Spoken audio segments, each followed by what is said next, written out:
आज का जो आपका सेशन है वो है वर्ग तथा वर्गमूल, ठीक है, कि वर्ग किस तरीके से फाइंड आउट किए जाते हैं। या जैसे मान लो 2 है, 2 का वर्ग क्या होगा 4, और 4 का 4 चौक 16, 8 नहीं 16।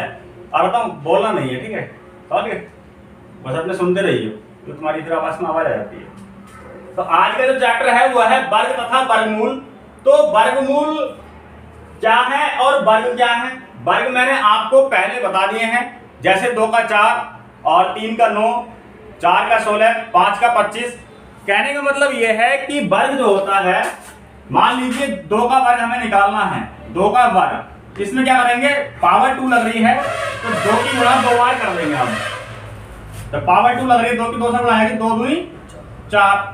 ऐसे 3 का अगर हमें वर्ग निकालना है, पावर 2 लग रही है, 3 मल्टीप्लाई 3, यानी कि 2 बार जो है उसी संख्या से गुणा हो जाएगी, तब 3 तिया 9। तो ये चीज जो है मैंने अपलोड कर दी है, तो आप जो है इसी को देख लेना। और अब जो है कुछ सवाल दिए हैं इसी चैप्टर से रिलेटेड, तो ठीक है, इन क्वेश्चनों को हम कर लेते हैं और देखते हैं कि इनका आंसर क्या आएंगे क्या नहीं आएंगे और किस तरीके से होंगे। तो आपको जो बहुत ही सिंपल और इजी तरीके से हम बताएंगे कि ये सवाल आज किस तरीके से होंगे, ठीक है। यहाँ पर जो है ज्यादा बातचीत नहीं करते हैं, क्योंकि ज्यादा बातचीत करने से जो है वीडियो भी लंबा हो जाता है और आप भी क्या है उब जाते होंगे। तो ठीक है, बिना बात करते हुए करते हैं आज का सेशन स्टार्ट। तो पहला सवाल दे रखा है, वह छोटी से छोटी संख्या ज्ञात कीजिए जिससे 396 में गुणा करने पर गुणनफल पूर्ण वर्ग बन जाए। यानी कि अगर मान लो इसने क्या है, ये संख्या दे रखी है, ये संख्या क्या है, पूर्ण वर्ग नहीं है। अब ये कह रहा है कि इस संख्या में गुणा करने पर, यानी कितने से गुणा करने पर ये पूर्ण वर्ग बन जाएगी। तो ठीक है, इसको सोल्व कर लेते हैं। ये रखा आपका 396। तो 396 के सबसे पहले यहाँ पे क्या कर लेंगे, हम फैक्टर कर लेंगे, यानी गुणनखंड कर लेंगे। ठीक है, कर लेते हैं। अब गुणनखंड करने से पहले हमें देखना होता है कि जो यहाँ पे लास्ट वाली डिजिट है वो सम है या विषम है। तो सम और विषम भी जो है मैंने पहले वाले पार्ट में बता दिया था, आप देख सकते हो।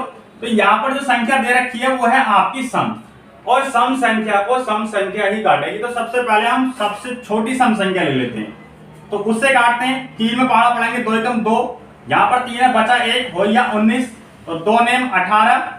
अब यहाँ पे 18 आया है 19, तो हो बचा 1, तो यहाँ पे हो गया हमारा 16, 2 अट्ठे 16।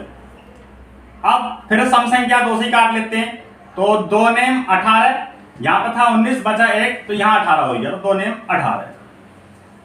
ठीक है, अब आ गई विषम संख्या। तो विषम संख्या हम 3 ले लेते हैं, 3 से काटते हैं इसे, तो 3 तिया 9 और 3 तिया 9। अब भी 3 से कट जाएगा, 3 एकम 3 और 3 एकम 3। अब 11 आया है, तो 11 तो 11 से ही कटेगा, तो 11 एकम 11। थोड़ा सा यहाँ पे स्पेस कम रहेगा, कोई दिक्कत नहीं है, ठीक है। अब हम नोटिस करते हैं, ठीक है। नोटिस किया, पहले इनको लिख लेते हैं ये वाले। तो हमारे पास गुणनखंड है 2 गुणा 2 गुणा 3 गुणा 3 गुणा 11, हमारे पास ये आ गया। अब इसमें जोड़े बनाते हैं। जोड़ा हमारा एक तो ये बन गया, एक ये बन गया। जोड़े बनाते समय एक चीज का आपको ध्यान रखना है कि संख्या, जैसे मान लीजिए 2 है और 2 है, इन दोनों का जोड़ा बन गया। यहाँ पे 3 है 3 है, इन दोनों का जोड़ा बन गया। और यहाँ पे तो 11 ही अकेला रह गया बेचारा, ये तो आउट है, इनसे इसका जोड़ा ही नहीं बन सकता। या फिर जैसे 5 गुणा 3, तो अगर हम इसका जोड़ा बनाना चाहें तो ये जोड़ा नहीं बनेगा। क्यों? क्योंकि यहाँ पे 5 है, यहाँ पे 3 है, तो ये जोड़ा नहीं माना जाएगा। जोड़ा वही माना जाएगा जो एक सी डिजिट हो। हमारे पास जो बचा है वो बचा 11। तो 11 क्या है, 11 ए भाज्य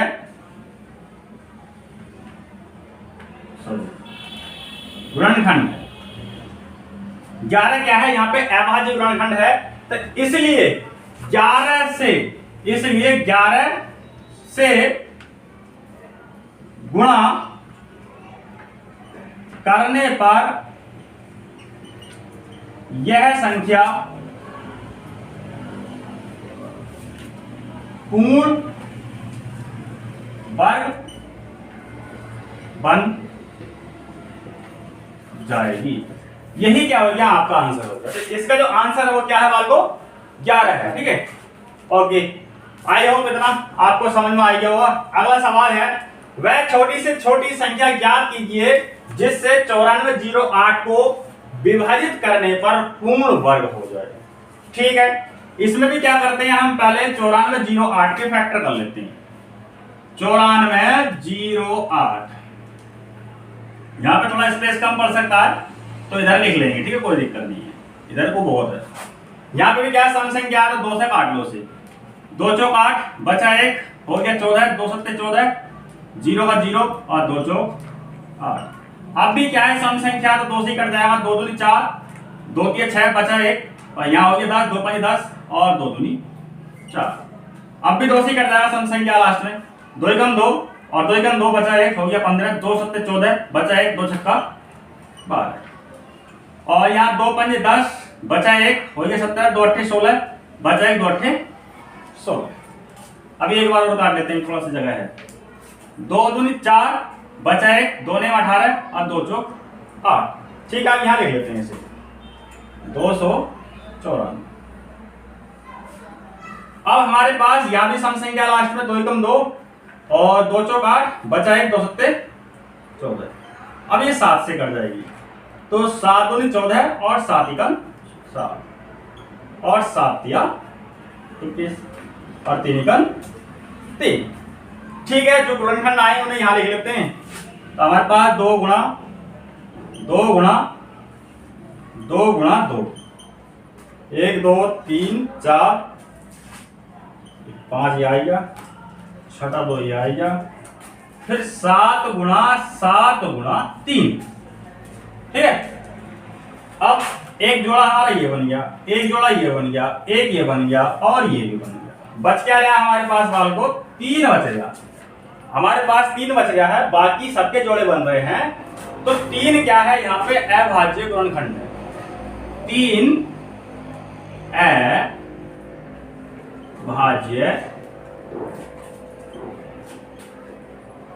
गुणनखंड, इसीलिए 3 से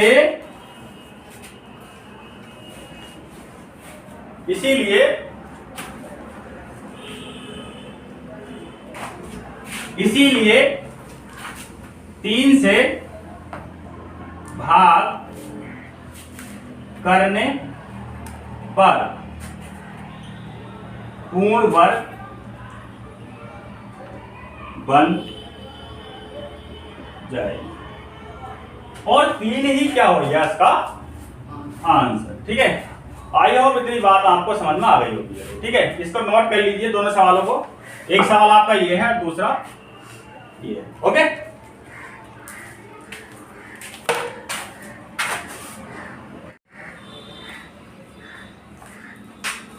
अगला सवाल है हमारे पास तीसरा कि आम के 1521 पेड़ों को बाग में इस प्रकार व्यवस्थित किया गया है कि प्रत्येक पंक्ति में उतने ही पेड़ लगे जितने की बाग में पंक्तियां हैं।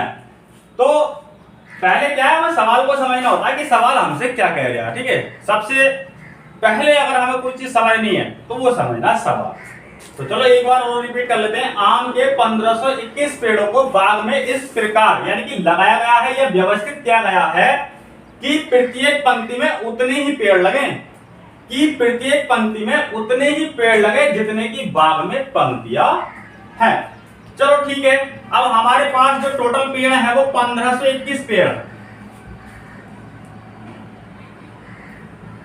हमारे पास कुल जो पेड़ है वो 1521 पेड़ है। तो यहाँ पे क्या हम करेंगे, 1521 का हम निकाल लेंगे यहाँ पे गुणनखंड यानी कि फैक्टर कर लेंगे इसके। तो 1521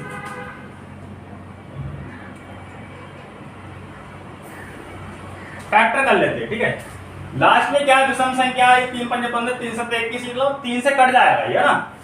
तो यहाँ पे 3 से काट लेते हैं, 3 5 15 और 3 7 21, यहाँ पे लग जाएगा 0, क्योंकि यहाँ पे बीच में आकर क्या हो रहा था, 0 हो जाता है, इसलिए क्या है यहाँ पे हम 0 लगा देंगे।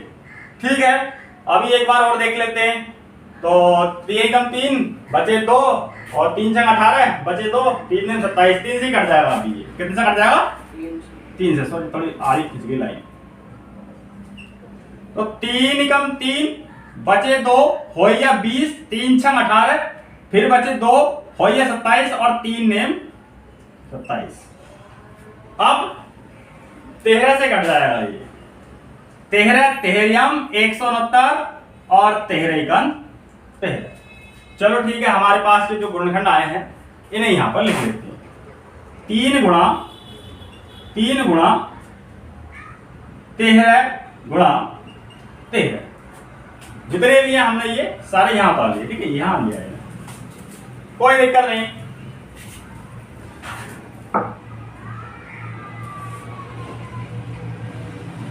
एक जोड़ा हमारा ये बन गया और एक जोड़ा हमारा ये बन गया, यानी कि जितने भी गुणनखंड आए हैं उनके हम क्या करेंगे, जोड़े बना लेंगे। एक 3 का जोड़ा बन गया और एक 13 का बन गया। इस वाले जोड़े में से हमने क्या निकाल लिया, 3 निकाल लिया, और इस वाले जोड़े में से हमने क्या निकाल लिया, एक 13 निकाल लिया। ठीक है, इन दोनों की आपस में कर देंगे हम 3 गुणा 13 और 13 किया 39, कितने 39। अब उस बाग का जो बाग है, इसने बाग दिया था कि जो आम का जो बाग है, आम का जो बाग है, मान लीजिए ये बाग है आम का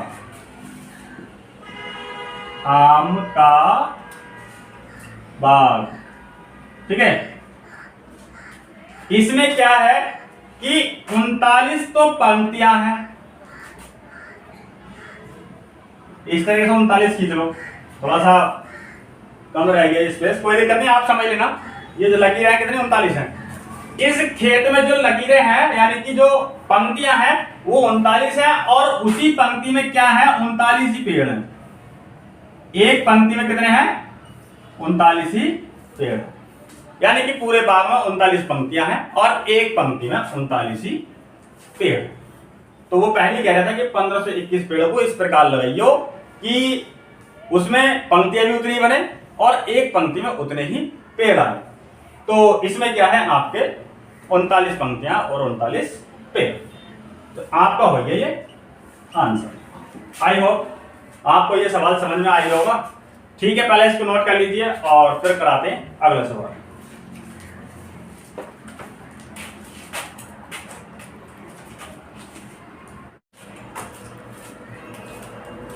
तो ठीक है, आज की क्लास क्या है, हम इतनी रह देते हैं। और आज की क्लास में हमने 3 ही सवाल रखे हैं, तो आई होप ये तीनों के पीछे सवाल आपको समझ में जरूर आए होंगे। और लेसन भी जो है हमारा कंप्लीट हो गया। वैसे इतने ही सवाल बचे थे, क्योंकि इससे जो पहले वाले सवाल थे वो हमारे पहले पार्ट में डल गए। ठीक है, तो कोई दिक्कत नहीं है।